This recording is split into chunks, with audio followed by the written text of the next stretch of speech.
அதாவது நேற்று GT RCB மேட்ச்சில் ஆர்சிபி பேட்டிங் பிடிக்க ஜிடி பவுலிங் போட்டாங்க. அது சிராஜ் மைண்ட் செட் எப்படின்னா, என்னையோட ஆர்சிபிலேருந்து விட்டீங்க, என் ஆட்டத்தை காமிக்கிறா அப்படின்னு சொல்லி விக்கெட் மேலே விக்கெட் தூக்கிட்டே இருக்கிறாரு.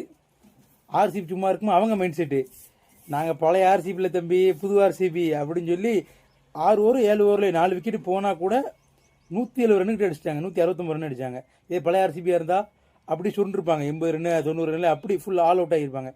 அந்த மாதிரி இல்லாமல் நேற்று 169 ரன் அடித்தாங்க. அதுக்கப்புறம் அப்படி செகண்ட் ஷிஃப்ட் வந்தோம்னா ஆர்சிபி பவுலிங் போடுறாங்க.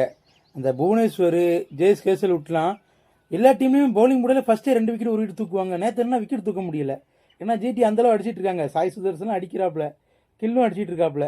இப்படி போயிட்டு இருக்க, அதுவும் ஹோம் கிரவுண்ட் வர ஆர்சிபி நேற்று.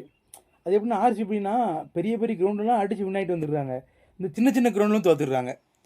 நேற்று பட்லர்லாம் பக்கத்தில் சிக்ஸ் அடிக்காரு, இதே பெரிய கிரவுண்ட்லாம் கேட்ச்